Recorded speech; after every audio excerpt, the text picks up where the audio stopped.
बहुत आभार संचालक महोदय का कि आपने मुझे यहाँ अपनी बात रखने का मौका दिया, और उतना ही धन्यवाद करूंगा मैं भाई भगीरथ सरपंच जी का,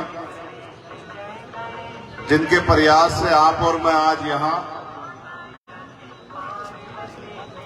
आमने सामने एक दूसरे को देखने सुनने के लिए हैं। इस मंच पर उपस्थित पूर्व विधायक और हमारे बहुत ही सम्मानित वरिष्ठ किसान नेता अमराराम साहब, मेरे साथ चल के आए सतपाल चौधरी जी, अमरचंद हरसोलिया जी, अनिल धेनवाल जी, जितेंद्र अटवाल जी, महेश कासना जी, यहाँ जो साथी काम कर रहे हैं जिन्होंने इतना अच्छा प्रोग्राम आयोजन किया और स्वागत किया, रामकरण पायली जी, भगीरथ नेतर जी, रमजान खान जी, बहन मंजू देवी मेघवाल जी, विजेंद्र जी भाकल, पुखराज काला सरपंच जी, जगदीश खोजा जी, शोभा राम जी, त्रिभुवन जी, मूला राम जी, मोती सिंह जी, रामस्वरूप गोदारा जी, श्री लीलाधर शर्मा जी, मोतीलाल शर्मा जी, शिव भगवान रणवा जी, मदन जी बोरा जी, और बहुत सारे और साथी, भंवर खाजी, अनवर अली जी, दरबार खाजी, रामदेव जी, सरवण जी, शौकत खाजी, झाबर जी, जगदीश जी, मुश्ताक खाजी, प्रदीप जी, चंद्रा राम जी, बंसीलाल जी, सत्यनारायण जी, विपिन डटोलिया जी, रामदेव जी, रामेश्वर जी, धर्मपाल सिंह जी, राम स्वरूप जी, चंद्रा राम जी, मेहरा जी, भूरा राम जी, डेडा राम जी, गोविंद जी, गिरधारी जी और जगदीश मेघवाल जी। ये एक बहुत लंबी लिस्ट थी जिसे मुझे पढ़ना था। बहुत बहुत धन्यवाद इन सभी का। साथ साथ यहाँ के हमारे जिलाध्यक्ष जी, हमारी बहन नीतू, देखो सुबह से शाम हो गई, 11 बजे का आपको समय दिया गया और अब लगभग जो है 7 बज रहे, तो सबसे ज्यादा धन्यवाद दूंगा मैं आपका, अपनी माओ बहनों का, बच्चियों का, नौजवान साथियों का, सम्मानित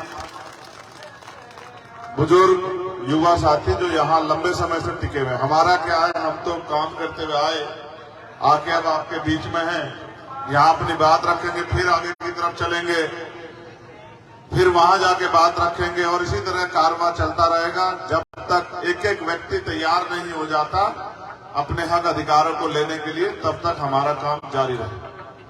तो मैं धन्यवाद दूंगा सरपंच जी को, उन्होंने एक बहुत ही अच्छी प्रतिमा बाबा साहब अम्बेडकर और शहीद आजम सरदार भगत सिंह जी की जो लगाई है और एक एकता का संदेश दिया है, ये सचमुच एक बहुत ही बड़ा कार्य, एकता का कार्य उन्होंने किया है। वो इसके लिए बधाई के पात्र है, उनकी पूरी पंचायत इसके लिए बधाई की पात्र है। और मैं ये मानता हूं ये एकता एक दिन ऐसा इतिहास लिखेगी जिस इतिहास की कल्पना देश के वीर शहीदों ने की थी। तो समय समय पर जन्मे सभी वीरांगनाओं को, संतों, गुरुओं, महापुरुषों को मैं नमन करता हूं और ज्यादा समय न खर्च करते हुए अपनी बात आपसे रखता हूं। एक ऐसा भारत जिसका सपना शहीदों ने देखा, जहां समानता हो, मैं समानता का प्रबल समर्थक हूं, जहां किसी भी तरह की गैर बराबरी ना हो, ना जाति के आधार पे, ना धर्म के आधार पे, ना आर्थिक आधार पे, ना सामाजिक आधार पे, किसी भी तरह की गैर बराबरी। और अंग्रेजों की गुलामी के बाद इस सपने के लिए उन्होंने हंसते हंसते बलिदान दिए कि देश के लोग जिम्मेदारी से देश की गरिमा को समझते हुए, क्योंकि देश जो है दीवारों से नहीं बनता है, देश बनता है दिलों को जोड़ने से। देश सिर्फ मिट्टी की दीवारें नहीं है, देश एक भावना है, देश एक विश्वास है। और आप और मैं सब जानते हैं कि जब देश के गौरव की बात आती है तो हमारे अंदर एक ऐसी ऊर्जा का संचार होता है। जब हमारे देश की कोई भी टीम किसी भी फील्ड में जीत के आती है, देश का मान बढ़ाती है, किसी भी जाति धर्म से आने वाला देश का वीर सपूत जब देश के लिए मेडल लेके आता है तो हमारा सीना गर्व से चौड़ा हो जाता है। चाहे मुझसे मिले हो न मिले हो, चाहे वो हमसे कितनी दूर रहता, हम उसको छू भी ना सकते हो, लेकिन जब देश की बात आती है तो हमें एक ऊर्जा का संचार होता है, एक उत्साह का संचार होता है। वो ऊर्जा और उत्साह इसलिए है कि अंतिम पायदान पर जो व्यक्ति खड़ा है उसको भी वो अवसर, वो अधिकार, वो सम्मान का जीवन इस देश में मिलना चाहिए। इसी सपने के साथ आजादी की बात आगे बढ़ी थी कि भारत एक खूबसूरत भारत, एकजुट भारत, एक तृप्त भारत, समानता का समर्थक भारत और दुनिया में जैसे पहले सोने की चिड़िया हुआ करता था ऐसा भारत हम लोग बनाएंगे। लेकिन बना क्या मेरे साथियों? बना ये कि अंग्रेज चले गए, जिनके हाथ में ताकत दे के गए, उन्होंने अपने हिसाब से देश को चलाया। और जब भी कोई अपने हिसाब से देश को चलाएगा, जनहित के मुद्दों को पीछे छोड़ देगा, जनता की समस्याओं को खत्म करने के बजाय जनता को उसी हालात में छोड़ देगा, तो परिवर्तन नहीं हो सकता है। परिवर्तन की एक शर्त है कि परिवर्तन सोच के साथ होता है, परिवर्तन विश्वास के साथ होता है, परिवर्तन के लिए संघर्ष की जरूरत होती है, परिवर्तन के लिए एक दृढ़ संकल्प की जरूरत होती है। जैसा संकल्प आज इस मंच पर दिखाई दे रहा है, अगर ऐसा ही संकल्प किसान, कमेरे, नौजवान, महिलाएं, मजदूर और हक वंचित समाज और वो समाज जो चाहता है कि देश एकजुट हो, अगर वो कर ले तो दुनिया की कोई ताकत नहीं है कि भारत को सोने की चिड़िया बनने से रोक दे। लेकिन बुरा ये है कि हम नेताओं के चक्कर में फंसे और जो हमारे महापुरुष हमें सिखा के गए, हमने एक बड़ी गलती की। मैं कॉमरेड यहाँ बैठे हैं, बहुत सीनियर है हमारे, में उनसे कह रहा था कि आप मुझसे बाद में बोलना, आप अध्यक्ष हो सभा के, मगर उनका एक पुराना अनुभव है नागौर का, और मैं समझ गया कि वो उस अनुभव को भगीरथ जी ने मेरे कान में कहा कि हमारा एक अनुभव है कि जब आप जाते हो तो आपके सारे साथी चले जाते हैं, आपके साथी भले आप मने करके जाओ। तो मैंने इनसे कहा कि मैं जा थोड़ा ही रहा था, मैं तो ये कह रहा था कि वो बड़े हैं, उनका एक सम्मान है। मैंने अपने पिता से, अपने महापुरुषों से सीखा कि बड़ों का सम्मान करना चाहिए।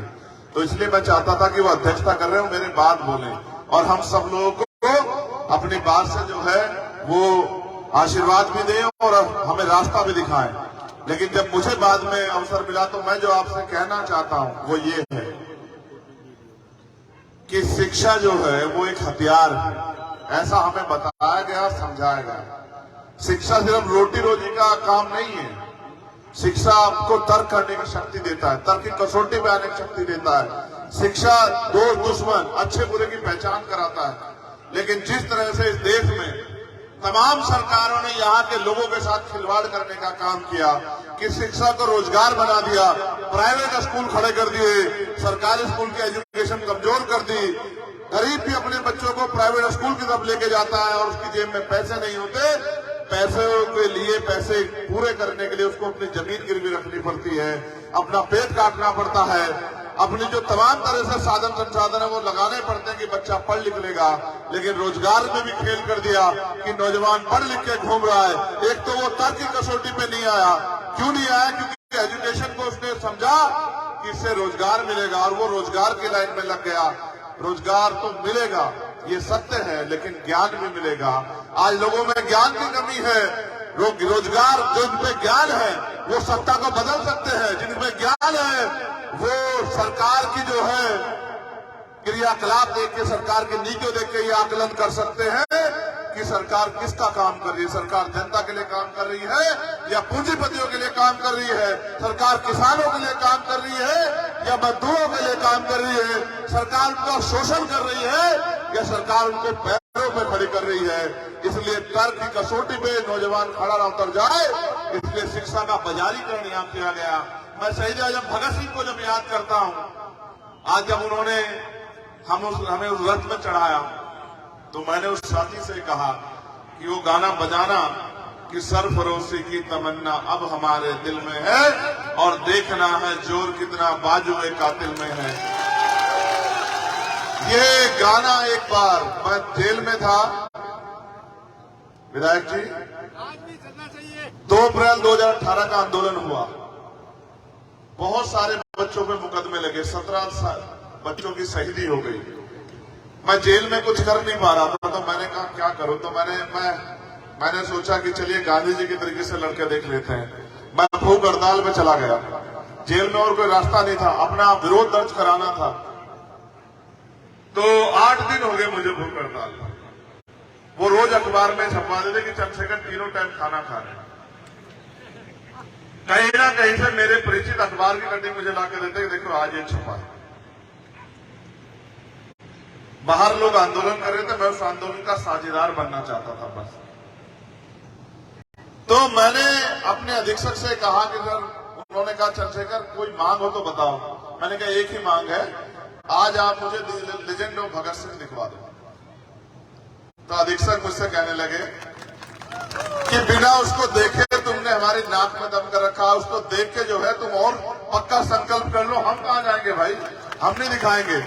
भगत सिंह केवल एक नाम नहीं है, भगत सिंह एक विचार, और जिसने वास्तविकता में शहीद आजम भगत सिंह को पढ़ा है, मैं शर्त लगा के कह सकता हूं कि दुनिया की कोई ताकत उसे तोड़ नहीं सकती। इसलिए मैंने कहा कि वो गाना बजाओ, और मैं पूरे रास्ते उसको सुनता आया, क्योंकि मैंने उनको जब पढ़ा और उनकी एक एक बात में क्या दम था। उन्होंने अपनी मां से कहा क्रांतिकारी होते हुए कि जब मुझे मिलने आओ आखिरी बार रोना मत, वरना लोग ये कहेंगे कि एक क्रांतिकारी भगत सिंह की मां रो रही, मैं कमजोर पड़ जाऊंगा। जब उनके पिता ने ब्रिटिश गवर्नमेंट को खत लिख दिया कि इनकी फांसी की सजा माफ कर दी जाए, तो वो अपने पिता से लड़ बैठे और उन्होंने अपने पिता से कहा कि आज आपने मुझसे मेरे साथ धोखा किया है, मेरे आंदोलन के साथ, आज आपने मेरी पीठ में छुरा घोंपने का काम किया है, आपको कोई अधिकार नहीं मेरी लड़ाई को कमजोर करने का। मैं अंग्रेजों के सामने झुकूंगा नहीं किसी भी कीमत पे। आप मेरे पिता होके आप उनके आगे माफीनामा भेज रहे हो, आप उनसे मेरे लिए मदद मांग रहे हो कि वो मुझे माफ कर दे, मैं किसी कीमत पे माफी स्वीकार नहीं करूंगा।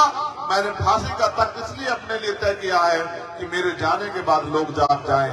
भगत सिंह को जैसा मैंने कहा कि भगत सिंह एक विचार थे, आज के नौजवानों में वो विचार कम दिखाई देता है, क्योंकि संकल्प नहीं है। थोड़े थोड़े अभाव में, थोड़े थोड़े साधनों पे हम अपने आंदोलन को कमजोर कर देते हैं। आप सोचिए, अगर वो विचार शक्ति के रूप में परिवर्तित नहीं हुआ होता, अगर वो आंदोलन संघर्ष के रूप में मजबूत नहीं हुआ होता, तो क्या आज अंग्रेजों से गुलाम आजादी हम लोग ले पाते? क्या इस समानता के साथ ये टेंट लगा के हम अपनी बात को रख पाते? ये इसको संभव करने के लिए बलिदान देना पड़ा है। इसलिए मैं आपसे भी कहना चाहता हूं, आप ये सोचते हो कि नारे लगाने से आजादी नहीं आएगी, नारे लगाने से कोई आजादी नहीं आएगी। हाँ, अगर नारे में सच्चाई हो, लगाने वाला ईमानदार हो, तो वो नारा जिसके कान तक जाएगा, उसको कम से कम उसके कान में सुसराहट पैदा होगी कि किसी बात पर चर्चा हो रही है। मैं लगातार आंदोलन में रहता हूं, इसलिए रहता हूं, मैं जानता हूं कि ये सरकारें आंदोलन से डरती नहीं है, लेकिन मैं चाहता हूं कि लोग जागते रहें। आंदोलन चलेगा, 13 महीने किसान बैठे रहे बॉर्डर पे, झुक भी सकता है, तानाशाह भी झुक सकता है, अगर झुकाने वाले सच्चे और ईमानदार हो। आपके हौसले की दाद दूंगा किसान नेताओं, आपने देश के प्राइम मिनिस्टर को बता दिया कि लोकतंत्र में जनता से बड़ा कोई नहीं है। इसलिए मैं आपसे कहना चाहता हूं, मैं मध्य प्रदेश के बाद राजस्थान की यात्रा पे आया, और एक आज जो बीता है मेरे ऊपर, मैं जब निकलता हूं अपने लोगों के बीच में, उनकी आंखों को देखता हूं, जब वो मेरे हाथों को छूते हैं, उनके एहसास को देखता हूं। हाथ का छूना एहसास बताता है कि उसके मन में क्या चल रहा है। जब वो मुझे छूते हैं तो ऐसा एहसास पैदा होता है कि वो बहुत उम्मीद लेके बैठे हैं मुझसे कि शायद चंद्रशेखर के जरिए हमारी जिंदगी में बदलाव हो जाए। आज मैं जब आपके प्रोग्राम में आ रहा था, मैं कह रहा था रुकना मत, कहीं देर हो जाएगी, देर हो भी गई, लेकिन एक जगह ऐसी स्थिति आई, ककहरी या कुछ ऐसी एक जगह पड़ती है, वहां 150-200 महिलाएं, हमारी माए बहनें बिल्कुल गाड़ी के सामने खड़ी होगी और कहने लगी कि उतरना पड़ेगा। अब मैं नौजवान भाइयों को तो समझा लेता हूं, डांट भी लेता हूं, लेकिन माओ के आगे क्या कहता। तो मैं उतर गया और उतरने के लिए जैसे गाड़ी के मैंने गाड़ी खिड़की खोली तो एक माँ ने मेरा हाथ पकड़ लिया, कहा कि वहां चल। अब बेटा होने के नाते मैं उनसे क्या कहता, मैं चला गया, मेरा समय भी लगा, लेकिन मैं फिर ये समझता हूं कि जब वो मुझसे लिपट रही थी, उसकी आंखों में आंसू थे और एक दर्द तकलीफ जो मैं महसूस करता हूं कि भले ही मैंने उसकी कोख से जन्म ना लिया हो, लेकिन मैं मानता हूं कि उसने मुझे बेटे से ज्यादा प्यार दिया। जिस बेटे को वो कोख में पाल के पैदा करती उससे ज्यादा, और जाते जाते भी वो पगड़ी मेरे सर पे रख के गई, जो पगड़ी मैंने उनको दे दी थी, कहने लगी कि बस हमारा ध्यान रखना, भूल मत जाना। उनकी ये बात मेरे लिए एक सीख भी थी कि बहुत सारे लोगों ने उनसे बहुत से वादे करके उनको भुला दिया है, बहुत सारे लोगों ने उनकी भावनाओं के साथ खिलवाड़ की है, बहुत सारे लोगों ने उनके साथ धोखा किया, बड़ी बड़ी बातें की और फिर अपना मतलब निकाल कर चलते बने। ये समाज बड़े लंबे समय तक ठगा गया है और इसलिए समाज में जो है ये आदमी को बहुत देर तक देखता परखता है, फिर फैसला लेता है। मैं आपसे पूरी जिम्मेदारी से कहना चाहता हूं, अभी मुझ पे गोली चली, गोली इसलिए चली क्योंकि यहां नेताओं की जमानबंद रखने के लिए सरकार के पास सरकारी मशीनरी है, सीबीआई है, ईडी है, इनकम टैक्स है, एनआईए है, झूठे मुकदमे, जेल है। और मेरी पहचान ही इस बात से है कि मैं जेल से नहीं डरता, मैं मुकदमों से नहीं डरता। और मैं एक प्राइमरी स्कूल के हेडमास्टर का बेटा हूं, मैं अपनी ताकत को समझता हूं। और क्योंकि मैंने आंदोलन देखे, आंदोलन को विनाश होते देखा, आंदोलन को विचारधारा को बदलते देखा, बड़े बड़े दल को बहुत डाउन होते देखा, तो मैंने ये भी एहसास किया कि किन कारणों से आंदोलन कमजोर होते हैं। उन सब चीजों से मैंने सीख ली है, इसलिए मुझे रोक पाना इन हथकंडों के से आसान नहीं, इसलिए मेरे ऊपर गोली चलाई। आपका प्यार आशीर्वाद था कि मैं आपके बीच में हूं, लेकिन मैं फिर आपसे कहना चाहता हूं, एक गोली नहीं 1000 गोली भी अगर चलेंगी और जब तक मेरे शरीर में लहू का आखिरी कतरा रहेगा, मैं पूरी ईमानदारी से इस गुलामी की बेड़ियों काटने के लिए लड़ता रहूंगा। मैं इसको आजादी अभी नहीं कहूंगा, आजादी तब होगी जब गरीब को भी अमीरों जैसे अधिकार और सम्मान का जीवन मिलेगा, जब हर घर खुशहाल होगा, नौजवानों के पास आगे बढ़ने के रास्ते होंगे, अच्छी शिक्षा होगी, रोजगार होगा, अच्छा बीमार होने पर अच्छा इलाज मिलेगा, सुख सुविधाओं का जीवन होगा। और सबसे ज्यादा जरूरी कि गरीब को भी कर्म के आधार पर, जाति के आधार पर नहीं, कर्म के आधार पर सम्मान मिलेगा और जाति भी समाज बनेगा भारत। तब जाके जो है जैसी कल्पना हमारे महापुरुषों ने की, जैसी कल्पना आजादी के परमाणुओं ने की, ऐसा भारत जब बनेगा। मैं इस मंच से घोषणा करता हूं कि मैं इस बार अमरा राम जी को विधानसभा में देखना चाहता हूं और अमरा राम जी को ये भी कहता हूं, मैं आपको चुनाव लड़ाने, आपके लिए वोट मांगने के लिए आऊंगा, मैं आपको विधानसभा में छोड़ूंगा इस बार गए बगैर। मैं अपने साथियों से भी कहूंगा, उस विधानसभा में जहां लड़ते हैं, क्या नाम है अध्यक्ष इसका, दाता रामगढ़ में आपका दोस्त रहता हो, रिश्तेदार रहता हो, भाई रहता हो, साथी रहता हो, उन सबसे कहना कि इनके पीछे खड़े होकर इस बार इनको विधानसभा तक, जयपुर तक छोड़ के आना है। क्योंकि हम लोग वोट इसलिए देते हैं कि नेता जाके हमारी बात रखेगा, लेकिन आजकल नेता इसलिए आते हैं, इसलिए चुनाव जीतते हैं कि पैसे से पैसा कमा सके। आज की राजनीति में पैसा हथियार हो गया है, व्यक्ति आता है, पैसे खर्च करता है, फिर पैसे से पैसा कमाता है और जनता के मुद्दे वहीं के वहीं रह जाते हैं, इसलिए लोग ठगे गए हैं।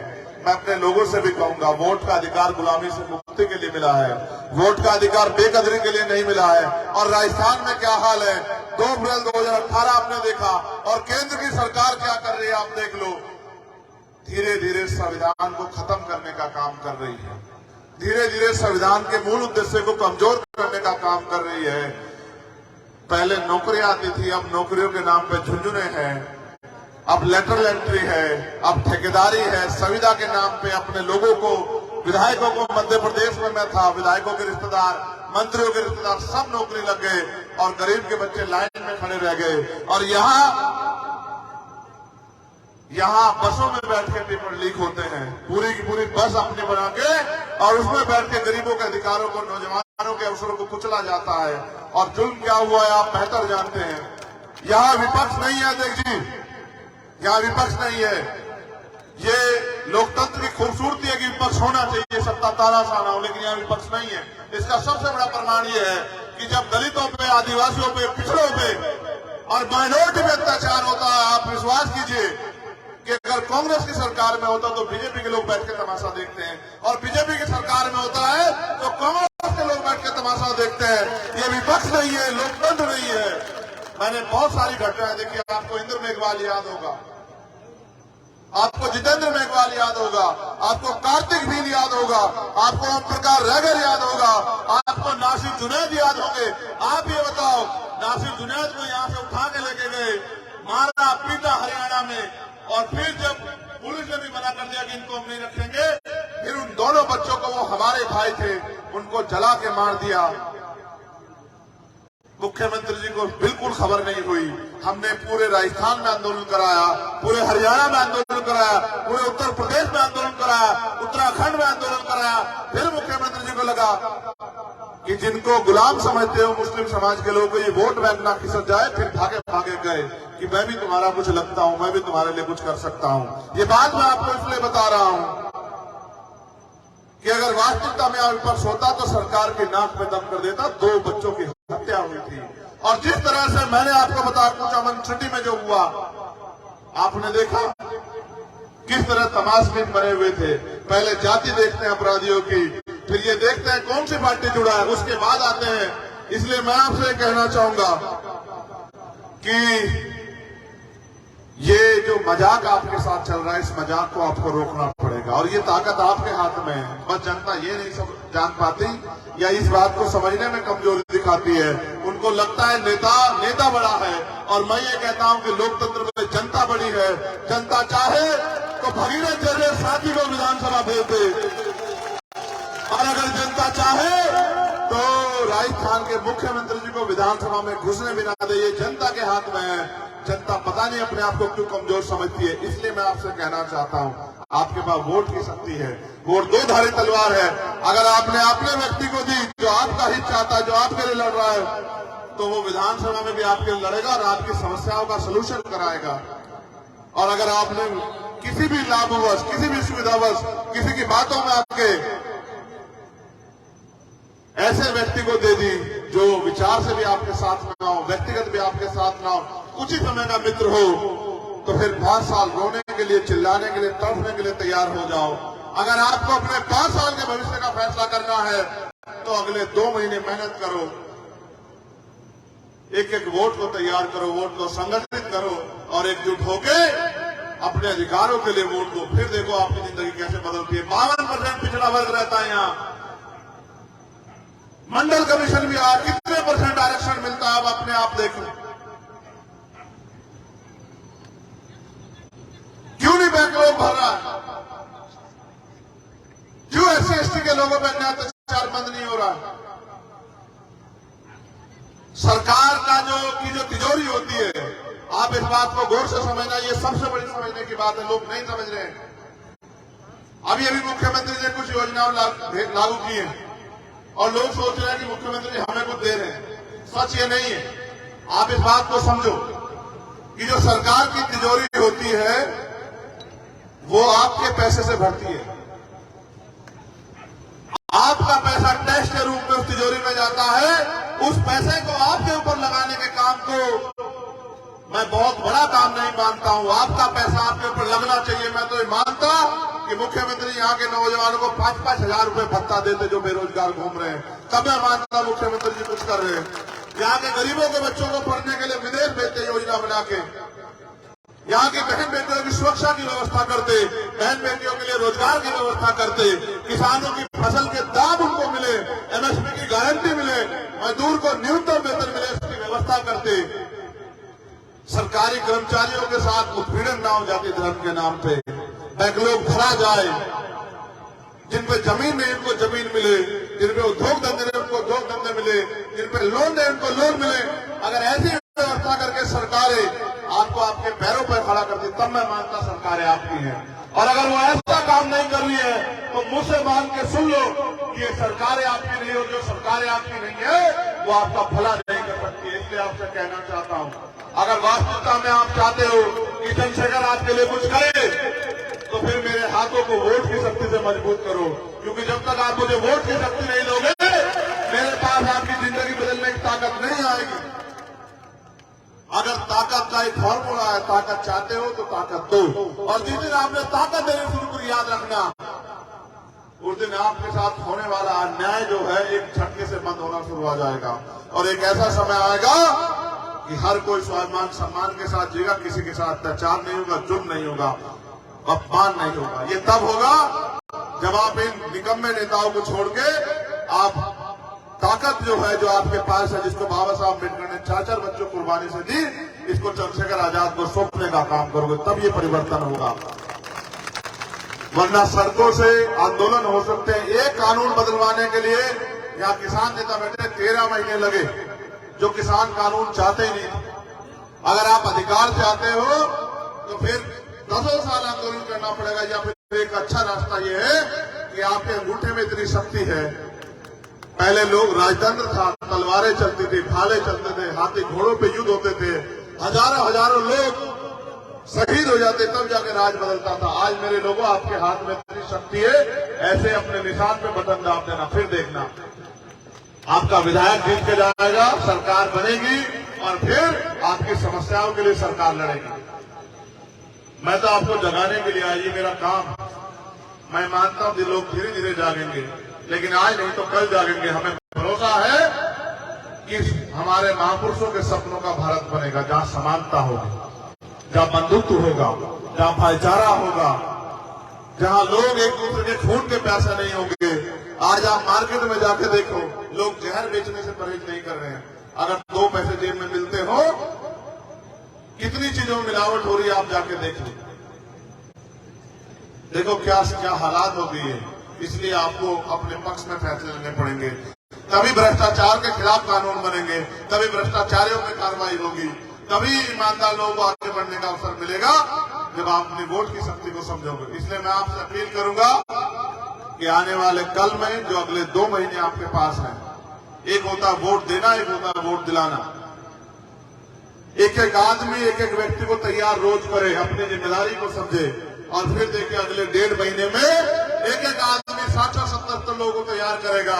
और जिस तरह आप हजारों की संख्या में विधानसभा में हो, जितने लोग यहाँ बैठे, अगर एक आदमी को रोज तैयार करोगे, 60-70 आदमी एक आदमी तैयार कर देगा, तो आपके प्रत्याशी को 60-70 हजार वोट पड़ेगा।